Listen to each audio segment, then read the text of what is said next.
and allow me to make it clear that the Jared state... Okello, you came late. This is round 2, we are calling that. You start by apologizing to the House. That's what I'm coming to, Honorable Speaker. You are starting with that? Yeah, okay. That is exactly what I was coming to. Yes. Honorable Speaker, I apologize for coming late. You had called me yes. before, and I had not appeared because of some unavoidable circumstances.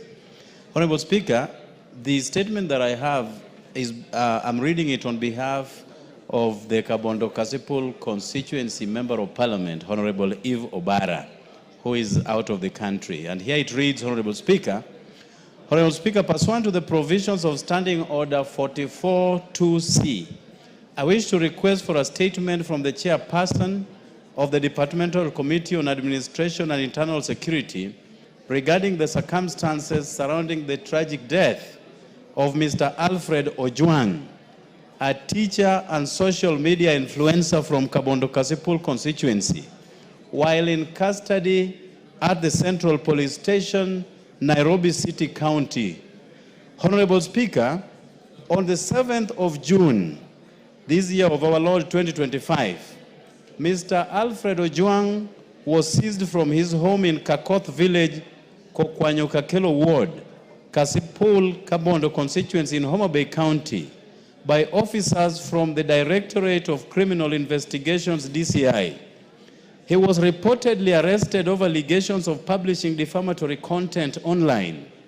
Mr. Ojwang was initially detained at Mawego Police Station before being transferred over 385 kilometers to Nairobi, where he was detained at Central Police Station.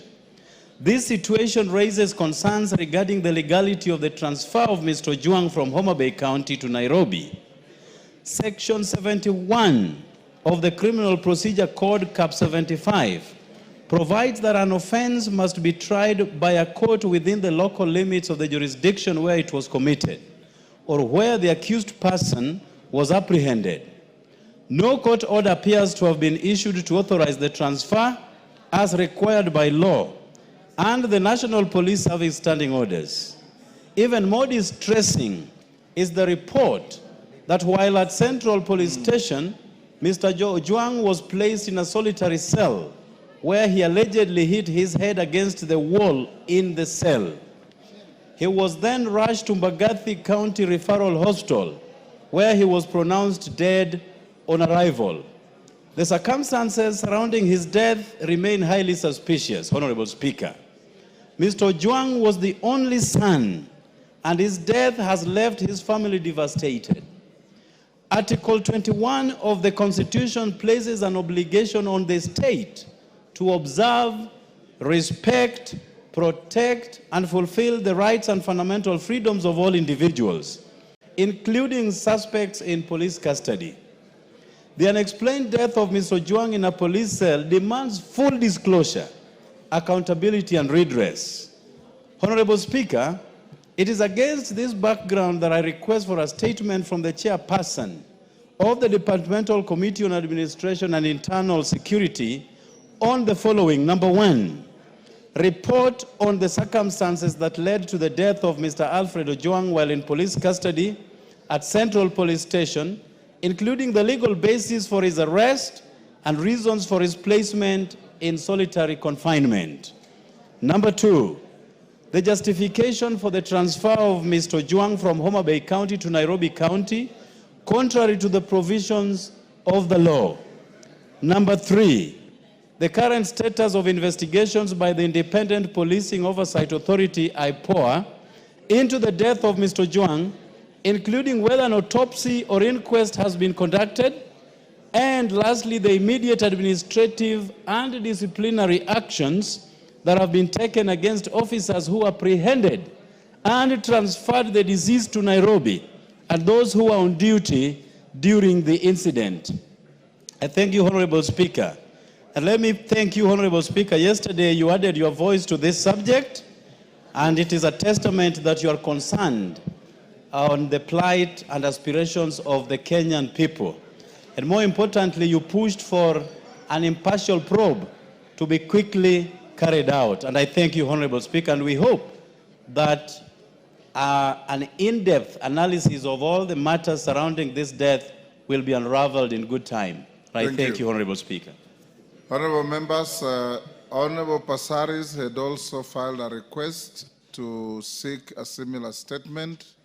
And before I give you an opportunity to joyride on that, I acknowledge in the Speaker's gallery Nairobi Muslim Academy from Langata constituency, Nairobi, the SEK Junior School from Starehe, Nairobi, and Gakoe Mixed Secondary School from Gatundu North, Kiambu. Passaris. Thank you, Mr. Speaker. Mr. Speaker, first allow me to pass my condolences to the family members of the late Albert Ojwang.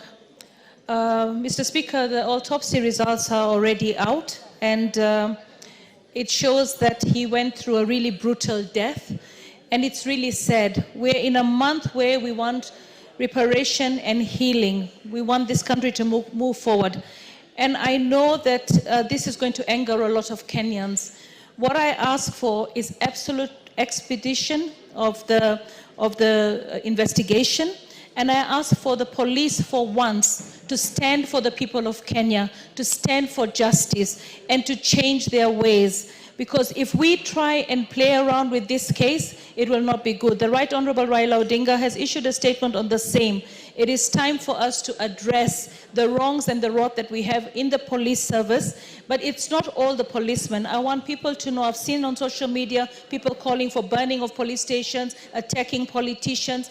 I want Kenyans to understand we're in this together. The police force is not all bad. The police force is there to serve us. So as we give condolences, as we ask for investigation. Under the new constitution is no longer a force, it's a service. Yes, actually, Utimishiko Wote, yes, I understand that, Mr. Speaker. Thanks for the correction. I just pray that the family finds peace and that we can do something right now to bring justice to this young man and all the lost souls that we've had in our country. Police brutality should end. The police should do what they're mandated to do and do it within the rule of the law as mandated and asked for by the President. Thank you, Mr. Speaker. Bowen, on the same? Yes, thank you, Honorable Speaker.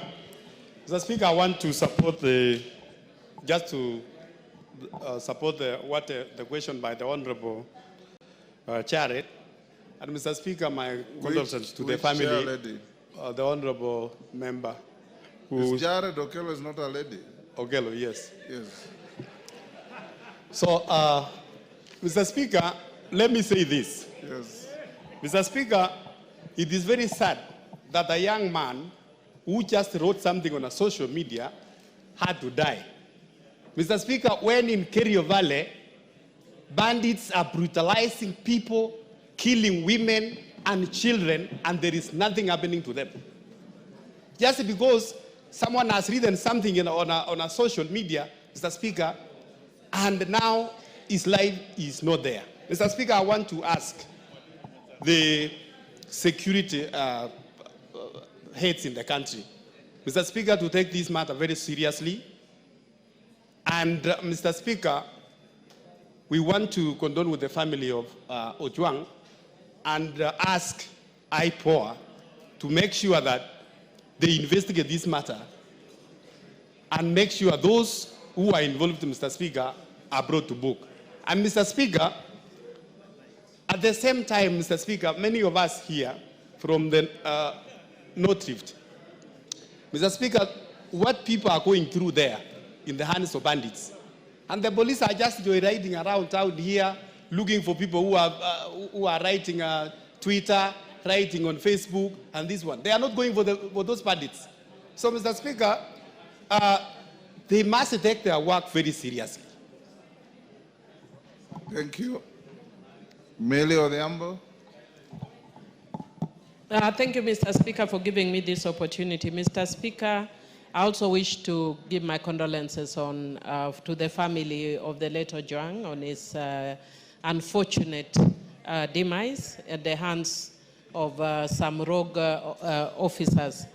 Mr. Speaker, indeed it is unfortunate that at this time, after we passed a new constitution making the police service a service, that we still have people who are behaving in the manner that we have seen.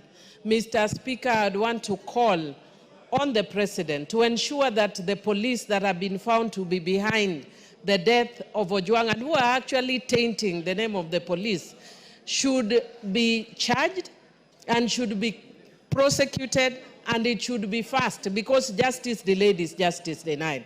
The problem is we have seen in this country sometimes people are arrested, and when their angers go down, then the case disappears. To show seriousness, this case should be fast-tracked. And Mr. Speaker, if IPOA is not in a position to, occasionally the government has actually employed the services of external forces and external investigators. For us to have confidence, perhaps the government may need to even consider that, because it's really, really unfortunate that a young person should be killed in this manner. And Mr. Speaker, I just want to tell the public, sometimes I know the frustration of the public, but the members of parliament are not the ones who are responsible for the death. We are actually feeling the same pain. And Mr. Speaker, for those of us who come from Homa Bay County, we even feel it more because this is our county. And so we don't want people in our county to be killed, even Kenyans to be killed, but especially people from Homa Bay County. We are only just the other day we lost Honorable Ngondowere. Now we are losing this man who is almost a neighbor to Honorable Ngondowere. So, Mr. Speaker, we want to see seriousness in the way the government deals with this. Thank you, Mr. Speaker. Murugara.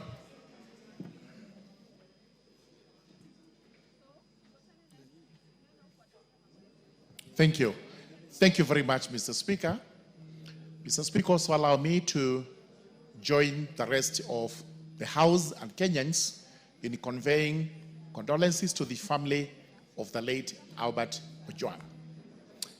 Indeed, it's very sad to have lost such a young man in circumstances which are unclear, which in those circumstances themselves puts our National Police Service into question, especially when they give a statement which on the face of it does not make sense.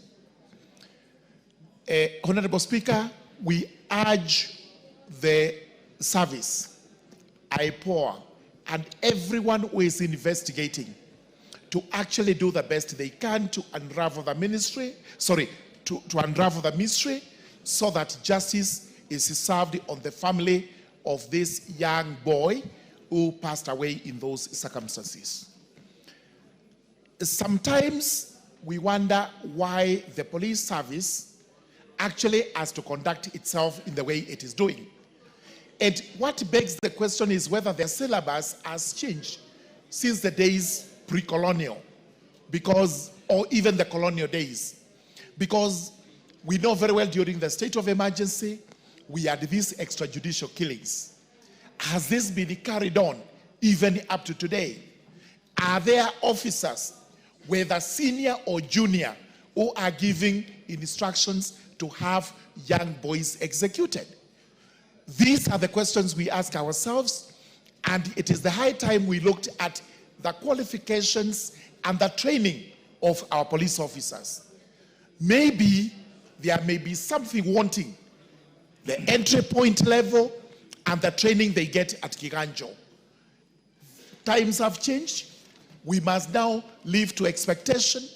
Justice must be done at all times, and we must condemn extrajudicial killings to the fullest. It should not be allowed, it should not be condoned, and this House should continue to condemn it day in, day out. Thank you, Mr. Speaker. Honorable members, this is by all means a very serious matter. Yesterday, yours truly here and others spoke to it in the same manner that you are speaking. The chairman of Security Committee, this matter is causing a lot of anxiety, and the explanations coming out, for those of you who have read the book Steve Biko, it sounds like a Steve Biko story. And I would want to direct the chairman of security. I know Thursday is budget day, but we have half an hour before budget starts. You will bring a preliminary report and statement to the House on Thursday at 2:30 to inform the House and the country the progress so far made in the investigations and some response to the issues raised by the Honorable Jared Okello on behalf of Ifo Bara, the Honorable Pasaris, Mili, Morugara, and Bowen. And I know many members have issues on this. Hold your horses. When the statement comes on Thursday, I'll give you an opportunity. Tongoyo. Thank you, Honorable Speaker. Well guided. And just like the rest of us and majority of Kenyans, I want also to pass my condolences to the family. It is extremely very unfortunate incident, Honorable Speaker, that a young Kenyan dies in the hand of the police and where is actually supposed to be safe. Honorable Speaker, as you are guided, I want to confirm to you and Kenyans and this House that we are all disturbed. And this morning, we had already written, of course, and the clerk has even signed the letter to summon the IG and the IPOA to brief the committee on behalf of this House on what has happened and the update on the investigation, so that by the afternoon, as you instructed, I will be able to give at least a preliminary report on the same, Honorable Speaker. I encourage you not to wait for them to brief you. Yes. I encourage you to interrogate them. Yeah, Honorable Speaker, actually what I wanted to, if it is even possible, the members who raised issues here, they can as well even appear and of course give support to the committee to really, because Honorable Speaker, heads must roll. Thank you. Yes. Thursday at 2:30. Yes. Honorable members, in the public gallery, we have Kabungut Boys School, Bomet Central, Bomet, Solai Day School from Rongai, Nakuru, Mukuri Girls High School for Mara, Tarakaniti. On my behalf and on behalf of the whole House, we welcome the schools, their students, their teachers, and all those accompanying them to the House of Parliament.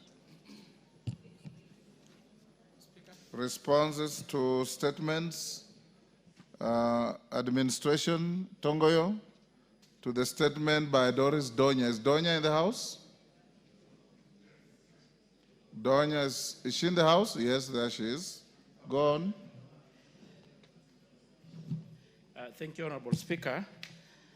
And as well as I respond to the statement being sought by Honorable Donya, Honorable Speaker, I need your indulgence.